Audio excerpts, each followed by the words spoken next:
Muy buenas noches, distinguida teleaudiencia del ciberespacio. Nuevamente con ustedes, con Cultura Política y Marcos. Buenas, lo mismo María Luisa. Bienvenidos al programa. Arrancamos hoy día viernes. La próxima semana estaremos el día jueves 10 de este presente mes de octubre. Vamos con un editorial interesante en nuestro concepto. ¿Qué es el Perú en Bolivia? El Perú en la actual República Pluricultural de Bolivia no posee mayor trascendencia y su presencia en muchos casos es controversial. El Perú no pesa en el imaginario boliviano porque sus entramados socioculturales se tejen en el vacío. El Perú en Bolivia solo posee relativa vigencia en el intercambio de interactividad comercial a nivel fronterizo, que en muchos casos bordea lo inestable mediante la actividad silvestre inicialmente artesanal del contrabando, que ha crecido terriblemente, y de una variopinta vitrina de actividades informales. En Bolivia no hay Perú con carta de ciudadanía.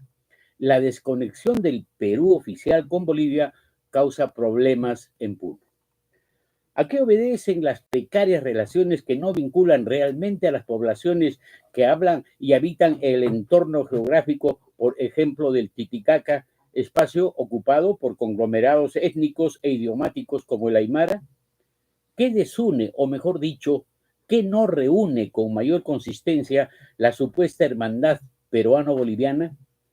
¿A qué se debe el distanciamiento del Perú frente a Bolivia, con el que solo se comparte frontera larga y sinuosa desde Puno y Madre de Dios? La verdad es que se trata de una frontera violada a diario. El Perú y Bolivia poseen límites oscuros, sin densidad ni calidad en intercambios culturales, artísticos o de educación. Concretamente, el Perú en Bolivia no posee la influencia que los países del Río de la Plata y del Oriente, como Brasil, consolidan mediante acuerdos económicos y culturales materializados en entendimientos cordiales, donde se evidencia la influencia de Argentina, que desde el deporte y sus intercambios culturales ha hecho crecer la modernidad en la patria de Fernando Díez de Medina y del gran Franz Tamayo. Al Perú, que en este aspecto es Lima, no le interesa fortalecer vínculos con Bolivia. Hace más de un siglo, el puneño Federico More Barrionuevo escribió un sugestivo opúsculo titulado Lima, contra Perú, Chile y Bolivia, que graficaba el desdén de la costa limeña por construir y afianzar relaciones duraderas y estables con el sur y el oriente sudamericano. Ahora, muchos años después, Bolivia y el Perú coexisten de manera circunstancial. Son vecinos sin verdadera vecindad. El Perú, salvo por la presencia financiera de empresas como el Banco de Crédito o Interbank y de producción de bienes de consumo como Gloria, no luce mayor presencia en Bolivia. Solo gravita mediante la intervención privada, rentista y de negocios. En la sociedad boliviana, sea paceña o cochabambina, potosina o cruceña, lo peruano es presencia espumante, volátil e inacible, salvo en Oruro y demás barrios danzantes donde lo peruano disgusta por la versatilidad de puneños ondulantes y bailantes frente a las poblaciones del socavón con culto a la vocación minera de la Virgen María. Se les endosa a los puneños plagios coreográficos acusándoseles de copiar danzas, en especial la de hablada y morenada que ellos practican y consienten como propias. ¿Qué hacer al respecto? Establecer vasos comunicantes de enlace y fraternidad y recomponer las relaciones entre Perú y Bolivia, y con mayor énfasis entre Puno con el mundo aymara de Bolivia. Creemos en el papel que somos fraternos, pero no construimos esa hermandad, esa fraternidad. ¿Por qué un año, aquí viene una idea, la Federación Regional de Folclore y Cultura de Puno invita a una comparsa emblemática de Bolivia a participar en la festividad de la Virgen, en honor a la Virgen de la Candelaria, y luego, al siguiente o en el mismo año, un conjunto de Puno participa en el Carnaval de Oruro? ¿Esa es una utopía inalcanzable? ¿No sería el principio de establecer verdaderas relaciones que fortalezcan a nivel mundial la calidad del folclore peruano-boliviano? Aunque parezca paradójico y bastante rebatible, afirmamos que la soledad económica, artística y de personalidad cultural de Puno que no mira a Cusco, ni a Arequipa y menos a La Paz, acrecienta en medio de modelos que reproducen reiterados esquemas viejos y envejecidos. ¿Es que el destino óptimo de Puno va ligado a Bolivia? Ciertamente que debería procesarse relaciones más óptimas y también con el sur peruano, donde Puno no suscribe ninguna correspondencia adecuada con las vecindades del sur y en la construcción de vasos comunicantes y de fraternidad con los pueblos mediante acuerdos, convenios, planes conjuntos y participación popular en la fragua de destinos compartidos y no compartimentados como sucede hasta hoy, donde las cortinas oscurecen los panoramas. Puno debe evaluar su contemporaneidad y su presente con mayor responsabilidad. ¿Cuál es la real construcción histórica de Puno? ¿Seguir como furgón de cola de la costa? ¿Como subsidiaria de las economías regionales del sur? ¿Ser apéndice insignificante y gelatina innecesaria de la peruanidad? Es necesario crecer mirando al oriente y agrandando el sur peruano. Si Bolivia no es solución, tampoco debe ser problema. En ese esquema, propongámonos conseguir que Puno no continúe siendo problema y lastre en el Perú. Este ha sido nuestro editorial. Bien, Simaco. Gracias, Mancho, Mali. En nuestro pasaje sobre la historia, en este 4 de octubre de 2024, el ferrocarril del sur del Perú. La construcción del ferrocarril trasandino del sur fue la primera gran obra ferroviaria llevada a cabo en el Perú después de decenios de vacilaciones. Proyectada desde 1826 y considerada en el país como la primera en el continente sudamericano. El Perú de finales de los 60 del siglo XIX vivió entre la euforia de la exportación guanera y las alarmas depresivas por la bancarrota. El guano representaba el 80% de las exportaciones en 1868. Los ferrocarriles fueron contemplados como medios para generar riqueza, facilitando las exportaciones de minerales y las importaciones de productos manufacturados, a sabiendas que las reservas guaneras se estaban agotando. El presidente civilista Manuel Pardo fue la figura política más eficiente en la valoración de los ferrocarriles a partir de los años 60, de hace más o menos 165 años atrás. Su texto favorito, de lo que algunos historiadores denominan utopía desarrollista, dice: si la locomotora facilita en otros países la producción y el comercio, en los nuestros su misión es más alta, es crear lo que hoy no existe, es de fecundar y dar vida a elementos de riqueza que hoy se encuentran en estado latente y embrionario. Los señores ingenieros Fernando Blume y Mariano Echegaray sostienen en 1861 que por primera vez, aunque sea tarde, va a ejecutarse en el Perú una obra verdaderamente digna de su fama, de un alcance inmenso en sus resultados. Se trata de allanar la barrera que opone la cordillera a la civilización moderna. El ferrocarril llamado Surandino se inició con la puesta en servicio del tramo Moliendo Arequipa el 6 de enero de 1871. Posteriormente se completó la línea Arequipa-Puno, que se puso en servicio en enero de 1874. Se inició el tramo Juliaca-Cusco, pero los trabajos se paralizaron en 1875 por dificultades económicas.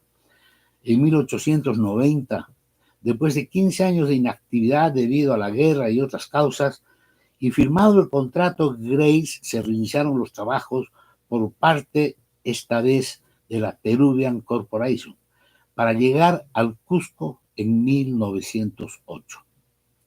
El ferrocarril fue cedido a la Peruvian a perpetuidad en 1928. Según señaló Jorge Basadre, Enrique Meis fue el hombre de la situación y el verdadero poder en la vida política, social y económica de entonces, década de los 60 y 70 del siglo XIX.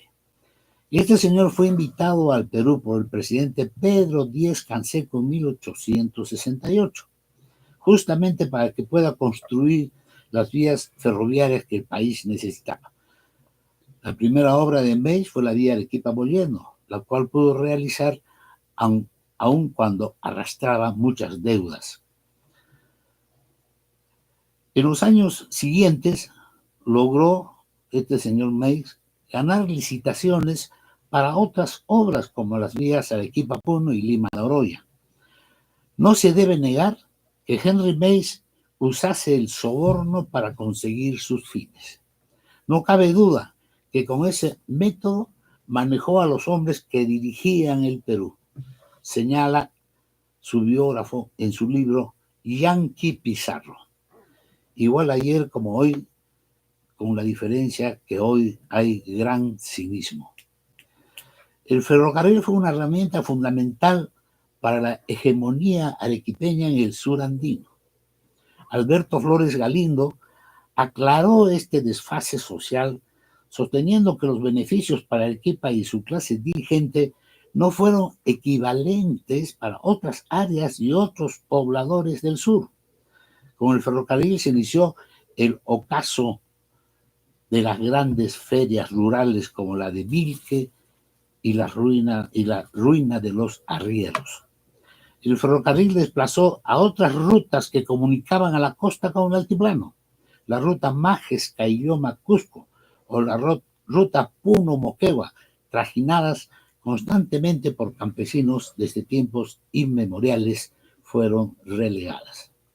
La historia del comercio de la lana, especialmente de alpaca entre compañías de Arequipa y de Londres, Inglaterra, da cuenta objetiva de que el ferrocarril sirvió como medio ideal para consolidar el subdesarrollo de unos por el desarrollo de otros, la pobreza en el que se produce y la riqueza en el que compra barato la materia prima, la transforma y la vende su mercancía a los mismos productores a precios exorbitantes.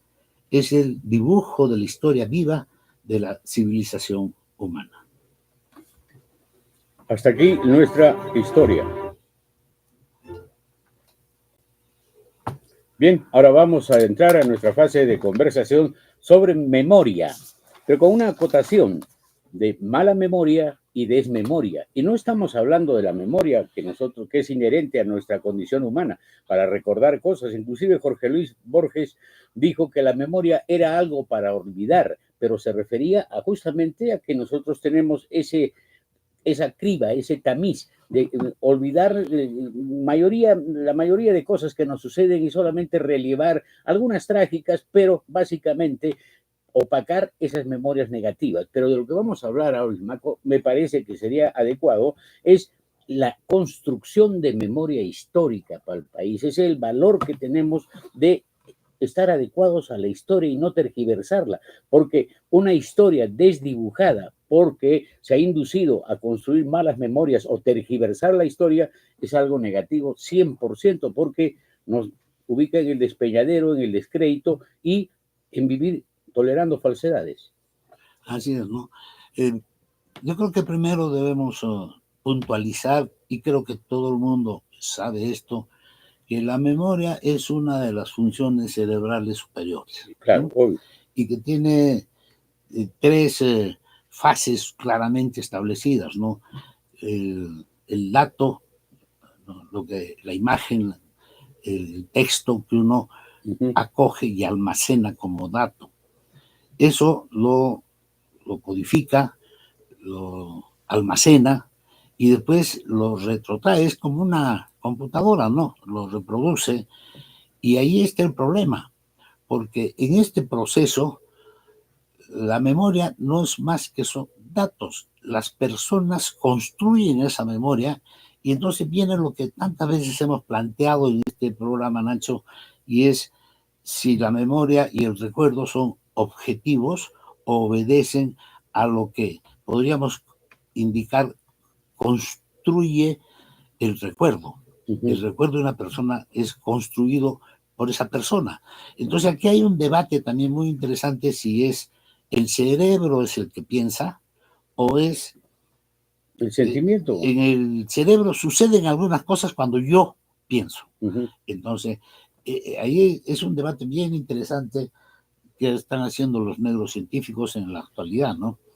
Porque obviamente si hay una lesión cerebral, hay pérdida de memoria, eso se llama amnesia, y etcétera, ¿no? Y hay memorias de corto tiempo y de largo tiempo, ¿no? Entonces, en la construcción de ese dato, el dato es en síntesis la memoria, pero ese dato que tiene que construir es lo mismo. Varios datos se acumulan y entonces cuando uno los ordena por un objetivo que tiene, eso ya se denomina información. Ujú. Y la información, cuando uno la pone en escena, en práctica, ya se llama conocimiento. Entonces va ligado la memoria con el aprendizaje y el conocimiento, ¿no? Y esto es desde la perspectiva de personal, de cómo vas construyendo tu memoria, cómo te vas ratificando, cómo te apoyas y te soporta las neurociencias para armar tu propia memoria. Pero cuando se trata de una memoria colectiva, que necesariamente se tiene que construir sobre datos veraces, sobre verosimilitud, no sobre engañamiento, no sobre tergiversación de la historia. No te olvides, por ejemplo, que esa famosa antiutopía de George Orwell, 1984, habla del gran hermano e inclusive logra que varias cosas que suceden que no son positivas son borradas del diccionario, borradas del mapa, borradas de la historia y se pone otra clase de documentos para que la gente se olvide de los hechos y empiece a consentir y realidades como parte de situaciones que están bien identificadas con el poder, es decir, de tergiversar, de alterar las cosas.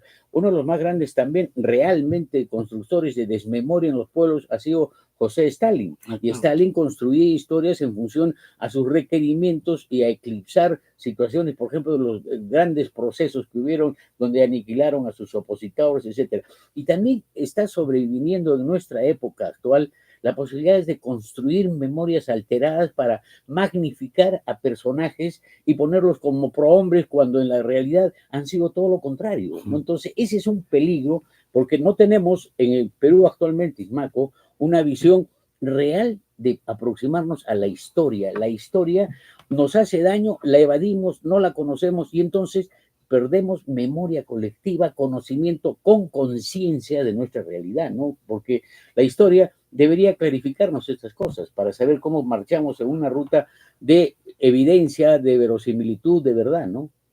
La historia colectiva parte también, como bien has dicho, de la conciencia individual que se convierte en conciencia social. Claro. O sea, entonces, ese es como uno recupera los datos que tiene en su memoria, cómo los construye. Y como tú has planteado, hay cosas que son muy difíciles de comprender, incluso de entender, ¿no? Y es, por ejemplo, cómo después de un gobierno tan desastroso que tuvo Alan García del 85 al 90, es reelegido años después por la población. Entonces, esa es una memoria que olvidó lo lamentable que fue ese gobierno donde nos puso en hiperinflación, etcétera, y su discurso se dio una vuelta completa porque fue otro Alan García el que gobernó desde el 77, me parece, 76, 2007. Desde el 2005, 2006, creo, Sí, ¿no? 2006, sí. Uh-huh. Es lo mismo que está pasando, por ejemplo, ayer ha sido 3 de octubre, y en 1968 Velasco Alvarado, ¿no?, dio el golpe de Estado con las Fuerzas Armadas y llamó gobierno revolucionario, hizo una gran transformación en el país, ¿no? Aniquiló el latifundio, etcétera. Y eso es olvido de la historia. O en todo caso, incluso al leer nuestra memoria, la tergiversamos. Claro, ¿y cuántos historiadores han alterado la historia respecto de todos los sucesos más importantes que han habido en el país? Y, por ejemplo, ahora han salido documentos recientes de una verdadera historia que está mostrando todo lo que ha sido eclipsado, opacado o ninguneado en la historia del Perú. Y entonces nos estamos construyendo, sin quererlo, y participando sin haber sido invitados a administrar y alimentarnos de una historia que no tiene asideros y valimento real en la construcción del país, ¿no? Entonces vivimos por falta de cultura política, y entonces aquí hay una asociación, Ismaco. Cultura política significa conocimiento de historia, aparte de valores éticos, y también poder mantener una realidad respecto a lo que nos está sucediendo. Eso nos va a hacer más críticos, más activos, más lúcidos. ¿Por qué? Porque tenemos un conocimiento real de lo que pasa en la historia, y entonces esa también es cultura política ligada a memoria histórica. Claro.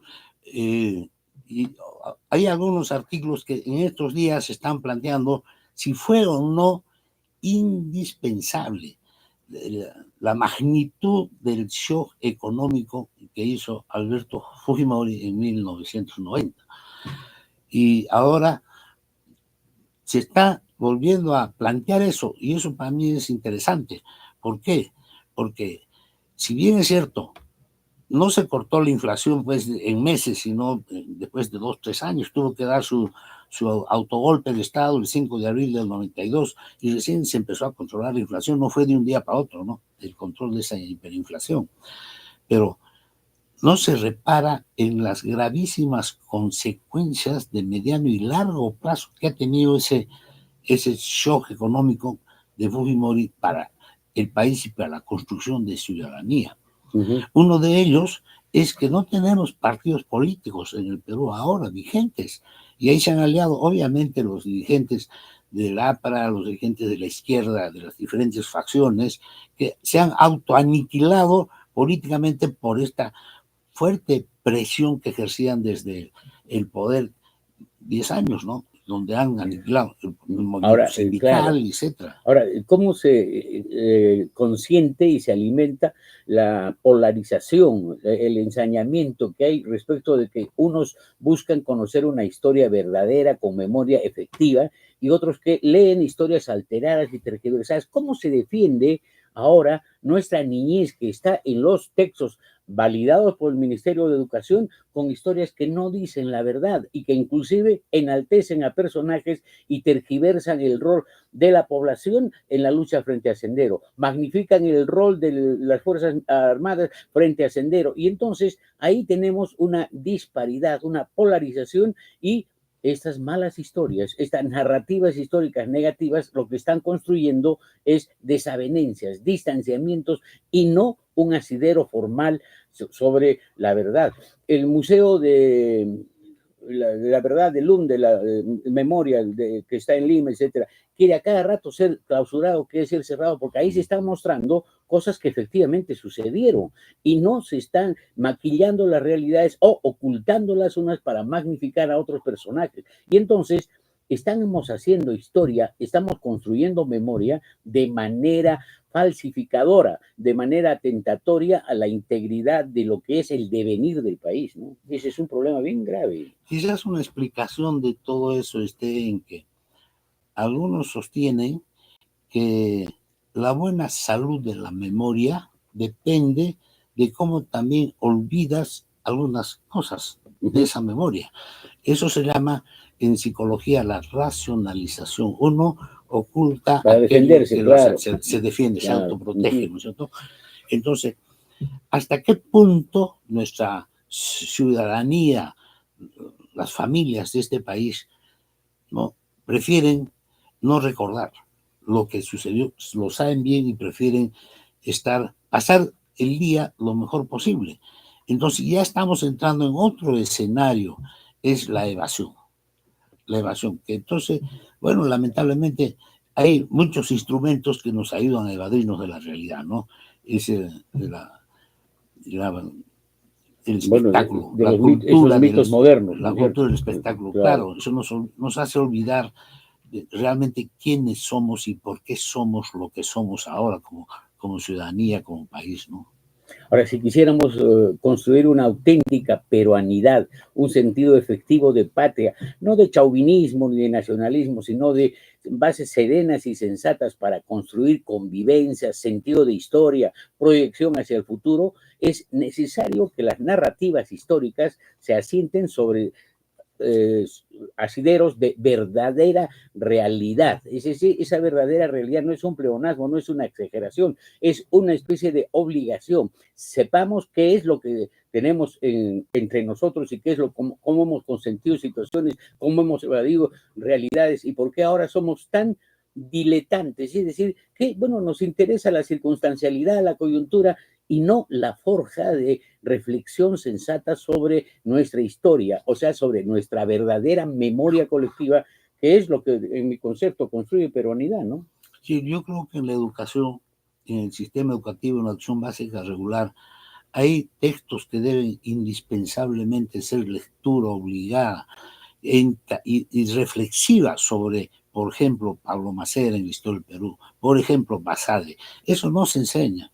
Se enseña, digamos, ese es a repetir textos que suavizan, mediatizan, no plantean realmente la dura historia que hemos tenido nosotros. Y son simplistas porque allanan el asunto sobre texto de que sea pedagógico, que sea digestivo el asunto, entonces hace una situación tan superflua, tan de allanamiento de la verdad, que nos estamos impidiendo ser críticos sobre nuestra realidad. Y entonces yo creo que, distinguida teleaudiencia, lo que tienen que reflexionar es la necesidad de construir cultura política sobre narrativas históricas reales para que tengamos una verdadera memoria de lo que ha sucedido, de lo que sucede y de lo que podrá suceder, devenir en el futuro respecto de esta tan difícil construcción de país y de república en la que estamos en este momento como en un marasmo. No nos movemos para ningún lado y estamos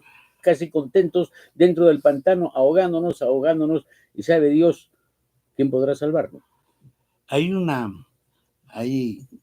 término que se acuñó en la década del 90, básicamente en el año 91 a principios, fue que en el Perú, a raíz del shock tan drástico y tan brutal que hizo el presidente de ese entonces, Fujimori, se generó un escenario de pobreza irreversible. Y se habló así y unos meses y después desapareció del escenario este tipo de afirmaciones. Lo mismo, por ejemplo, en el campo de la salud, un gran saludista, ¿no? Milton Terry, sí, estaba de México como consultor jefe de la OPS de ahí, y hizo una investigación sobre la mortalidad, por ejemplo, de todas las edades, ¿no? Pero vamos a tomar la mortalidad infantil.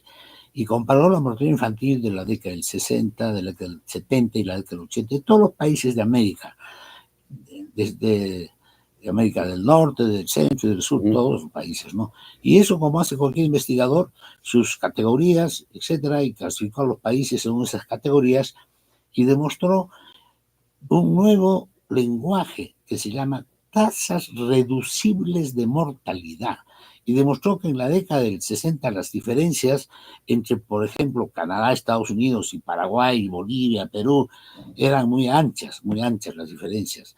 Y cómo a finales de los 70 se van achicando y en los finales de los 80 se vuelven a abrir. Entonces, ¿qué es lo que pasó allí? ¿Y por qué esas tasas reducibles? Y nunca más se ha vuelto a hablar de eso. Eso publicó casi junto con... Es por la introducción de un sistema totalmente nefasto para la salud pública. Claro. Y ahí ese trabajo de investigación fue en 1994 que salió a la luz. Meses antes salió Invertir en Salud del Banco Mundial, otro texto que algunos amigos que antes eran, digamos, críticos, me dijeron, esto es, Ismael, la nueva Biblia en salud pública, Invertir en Salud del Banco Mundial. Entonces, a este Pedro Luis Castellanos lo han premiado, o sea, lo han elevado a Washington, lo han puesto en un escritorio. Para silenciarlo. Ya está. Y le han aumentado el sueldo y se cayó. Y ahí es una organización vertical, cerrada y no hay nada que decir, ¿no? Y desde esa vez a la fecha, son veintitantos años, ese indicador de tasas reducibles de mortalidad comparando entre países, ya no se usa, nadie dice nada.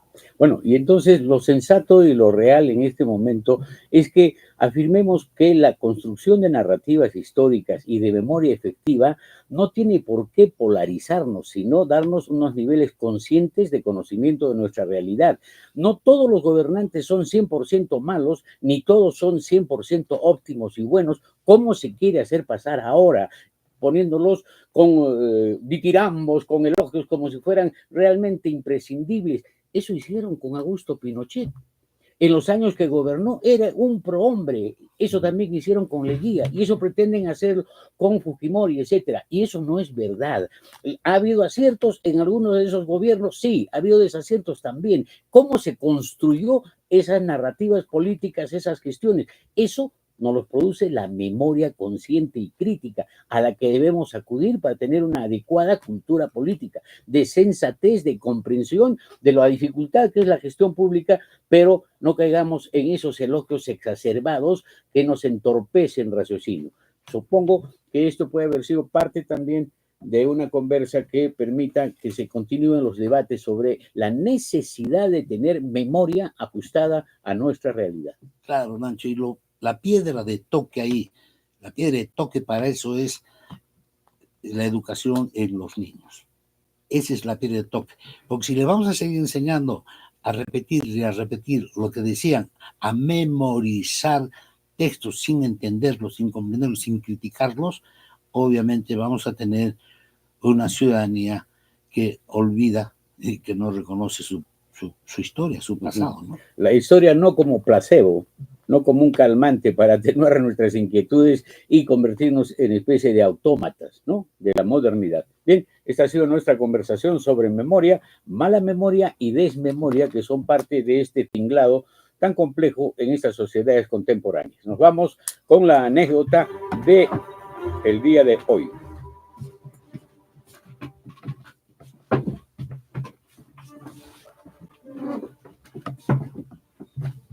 Muy buenas, ¿cómo están? Otra vez con ustedes para contarles una anécdota ahora acerca de Mario Vargas Llosa.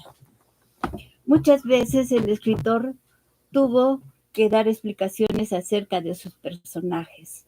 ¿Por qué? Ya sea en encuentros, en festivales o en las ferias del libro, porque le hacían preguntas acerca de ellos y algunos pensaban que eran personas reales de carne y hueso.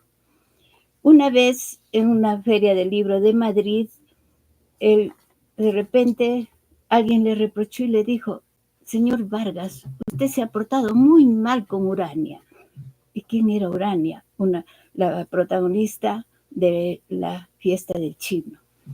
La persona que le hizo este reproche le siguió diciendo, le dijo: ¿cómo se le ocurre hablar de cosas tan íntimas de ella en su obra, en su libro? Entonces ella, ¿quién era la que le estaba diciendo? Era una señora alta, muy distinguida, muy seria y muy enojada, ¿no? Y por el relato tan vivo que él hizo en su obra. Entonces Vargas al principio se quedó, pero después se defendió y le dijo: señora, con todo respeto, le dijo, pero este es un personaje ficticio, inventado por mí. La señora se desencajó, su cara se descompuso, pero al poco rato, ya más tranquila, le dijo: ay, qué lástima. Yo, con el cariño que le había tomado, ¿no? Y el Vargas Llosa varias veces, él ha dicho que lo que más le gusta cuando firma autógrafos, firma libros, es las preguntas que le hacen, porque a veces son preguntas divertidas, otras veces son totalmente despistadas. Pero lo mejor que me ha pasado, y él lo contó en el diario El País en el año 2000, en el mes de junio, contó que cierta vez alguien vino y le dijo: uy, me gustan mucho sus obras, he leído casi todas, pero la que más me ha impresionado es 100 años de soledad. Vargas Llosa abrió los ojos, pero no atinó más que a decirle, a mí también, ¿no? Entonces, otro día le dijeron, usted es Gabriel García Márquez. Él le dijo, lo siento, esta vez tuvo que decir, no lo soy. Claro, le dijo, ya sé, usted es Carlos Fuentes. Pobre Bueno, Vargas. las anécdotas que ha pasado y seguirá pasando, supongo, en Vargas Llosa, que ya está en 88 años de edad. Por fin, nos vamos ahora a la biografía, una biografía sucinta de Segisfredo Luza Buroncle. Nació en Arequipa el 7 de noviembre de 1928 y murió en Lima, en Cieneguilla, el 28 de septiembre del año 2012, a 2 meses de cumplir 85 años de una vida que fue tormentosa y sinuosa. Luego de proseguir estudios relampagueantes y casi brillantes en la Universidad Mayor de San Marcos, se graduó como psiquiatra, condición que ostentó toda su vida porque murió siendo psiquiatra. Como que siempre sucede en muchas profesiones, fue un gran analista de las mentes ajenas, pero que no dominaba ni curaba la mente propia.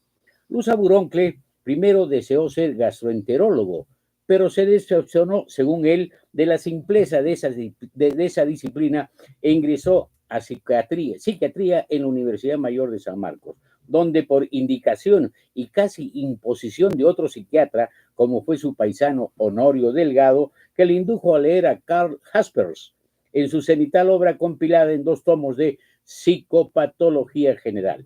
Luego de esa proeza adolescente o semijuvenil, egresó como primer alumno de la Facultad de Medicina de San Fernando y fue becado a la Universidad Alemana Alexander von Humboldt y luego a la Universidad de Heidelberg, de la que egresó con el grado superlativo de doctor cum laude, lo máximo, y profundizó sus estudios en esquizofrenia, existencialismo y fenomenología, sin que ello armara un sancochado intelectivo en su mente, al menos momentáneamente. En el Perú fundó la Sociedad de Psicología, antecesora del Colegio de Psicólogos del Perú. Su vida fue casi el tránsito de una mente enorme y desequilibrada por las locuras y desestabilizaciones emocionales que cometió y las varias equivocaciones en las que incurrió, al extremo que cuando solo frisaba 38 años de edad y con el gran prestigio profesional y académico que nimbaba su ejecutoria científica, en especial en los círculos de la llamada rancia aristocracia limeña, que en vez de rancia debería sentirse fermentada o decirse fermentada oligarquía. Y cayó preso por ese exabrupto y se le condenó a 8 años de cárcel por asesinar a Fares Banus, enamorado circunstancial de su paciente, que se llamaba Marta Bertis, que luego se convirtió en amante eventual de Segisfredo Luza Buroncle, pero que además tenía como amante sucedáneo paralelo al occiso Fares Banus. Con esa mujer, Segisfredo Luza modeló una relación apasionada y tormentosa, extraviada y trastornadora. Gracias al perdón del general de división Juan Velasco Alvarado, se le conmutó la pena y solo purgó prisión 3 años de los 8 años por los cuales fue condenado. Libre, inmediatamente pasó a ser asesor de la OSI, Oficina Central de Informaciones, para continuar a lo largo de toda su vida fraguando psicosociales y creando fantasmas, siempre con la voluntad de distraer y desubicar la atención de las personas con otros distractivos. Fue, pese a que él lo negó, maestro de Vladimiro Montesinos Torres, el gemelo del fallecido Fujimori Inomoto. ¿Cómo fue el asesinato arrebatado? Fue un ataque de ira y de celos de índole demencial, porque Luza Buroncle, a su adversario de faldas, que le hirió el corazón, le descerrajó 15 disparos seguidos, uno tras otro, con frenética y psiquiátrica vehemencia y con inusual demencia instantánea similar al amoco.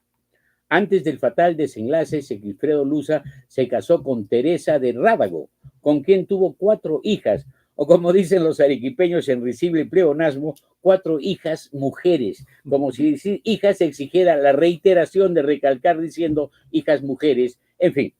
Hay ciertos psiquiatras que en vida padecen torturantes viacrucis donde a veces la capacidad de aprender y ser alumno o profesional brillante no necesariamente empata con la inteligencia, que no es destreza y brillantez de aprendizaje, sino linaje de la moral. Hasta aquí la biografía relámpago de un psiquiatra fogoso.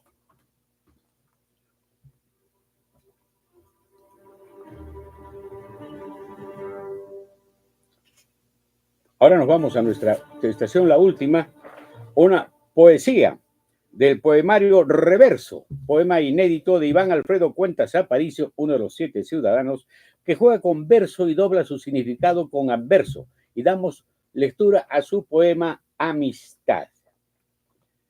¿Qué de sueños estremecidos conjugan dos seres al unísono, cuando en la cortedad corta de la existencia esa amalgama tenaz esa amistad?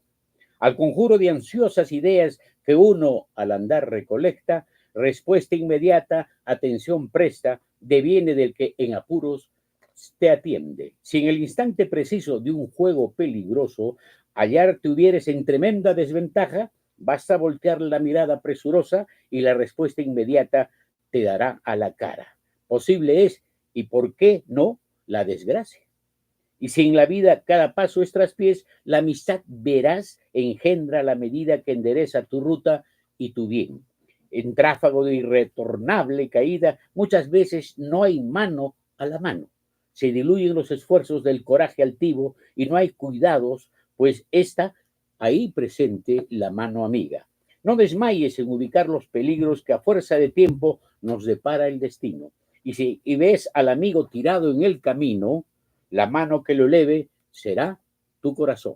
Poema Amistad de Iván Alfredo Cuentas Aparicio. Con esto nos vamos hasta la próxima. Les reiteramos que será el jueves 11, el jueves 10, porque el 11 hay fútbol y somos nosotros hinchas de la selección peruana. Bye, bye.